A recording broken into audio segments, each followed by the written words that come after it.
তাদের ব্যাপারে আপনি কি কখনো কোরআন ও হাদিসের সাথে মিলিয়ে দেখেছেন তাদের কথাগুলো হুবহু মিলে কিনা? আপনি কি মিলিয়েছেন কখনো? মিলেন নাই। কারেক্ট, সত্যি কথা বলেছেন আপনি। ঠিক আপনার মতো এরকম অনেক অনেক মানুষ আছে যারা এদের বিরুদ্ধে কথা বলে যে ডাক্তার জাকির নায়েক তিনি নাকি কোরআন হাদিসের কথা বলেন না, এবং অনেকে বিভিন্ন ধরনের বাংলাদেশের অনেক বড় বড় মুফতির কথা বলেন। ঠিক এরকম আপনার মতো অনেক আছে ইসলাম নিয়ে সমালোচনা করে উইদাউট জাস্টিফিকেশন ছাড়া। আরে ভাই সাহেব, আল্লাহ সুবহানাহু ওয়া তাআলা পবিত্র কোরআনে বলছেন সূরা হুজরাতের 49 নম্বর সূরার 6 নম্বর আয়াতে বলছেন, হে মুমিনগণ, যখন কোনো ফাসিক, যখন কোনো ব্যক্তি তোমার কাছে কোনো খবর নিয়ে আসে তুমি তদন্ত করে দেখো। তো আপনি তো তদন্ত করলেন না। এই আয়াতটা প্রায় অনেকেই মানে না, অধিকাংশ মানুষই মানে না। জাকির নায়েক যে ভুল বলছে, আপনি তার কথাগুলো কখন তদন্ত করেছেন? শেখ আব্দুর রাজ্জাক বিন ইউসুফ যে কথাগুলো বলছে কখন তদন্ত করেছেন? প্রফেসর ডক্টর আসাদুল্লাহ গালিব সে যে কখনো কথাগুলো বলে তার কথা তদন্ত করেছেন? শেখ মতিউর রহমান মাদানী তিনি যে কথাগুলো বলছে তার রেফারেন্সগুলো কখন তদন্ত করেছেন? এরকম হাজারো মানুষ আছে যারা তদন্ত করা ছাড়াই তাদের বিরুদ্ধে কথা বলে, মন্তব্য করে, আজে বাজে।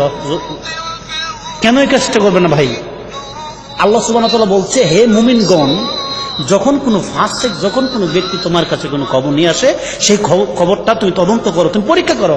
আপনি পরীক্ষা করেননি।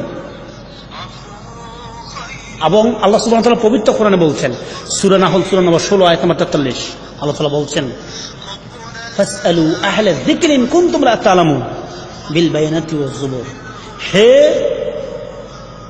হে পৃথিবীর মানুষ, তোমরা জানা নিকটের মানুষ থেকে জানো প্রমাণ সহকারে। তো তারা যে কথাগুলো বলছে আপনি দেখেন। আলহামদুলিল্লাহ সুম্মা আলহামদুলিল্লাহ, আজ আমি আপনাদের সামনে বক্তব্য দেই। আলহামদুলিল্লাহ, আমার এই জীবনটা পরিবর্তন করেছে doctor Zakir Naik, professor doctor Asadullah Ghalib, Sheikh Abdur Razzaq bin Yusuf, Sheikh Motiur Rahman Madani, Sheikh Kazi Ibrahim, তাদের লেকচারগুলো শুনে আমি তদন্ত এমনভাবে করেছি হুবহু তাদের কথাগুলো কোরআন হাদিসের সাথে মিলে। আলহামদুলিল্লাহ, আজ আপনাদের সামনে বক্তব্য দিচ্ছি আমি। আলহামদুলিল্লাহ সুম্মা আলহামদুলিল্লাহ, আল্লাহ আমাকে সাহায্য করছেন। আলহামদুলিল্লাহ। আপনার মতো এরকম হাজারো মানুষ আছে যারা তদন্ত করা ছাড়াই মানুষের বিরুদ্ধে কথা বলে। আপনি তাদের একটা লেকচারগুলো শুনেন, আপনি যাচাই করেন, পরে কোরআন হাদিস এখন ইন্টারনেটে পাওয়া যায়, বাংলা অনুবাদ সহকারে পাওয়া যায়, আপনি চেক করেন।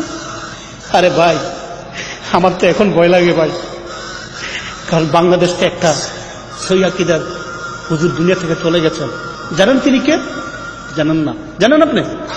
ইদানিং তিনি হচ্ছেন professor doctor Alam Khandakar Alam Jahangir sir. তিনি দুনিয়া থেকে চলে গেছেন।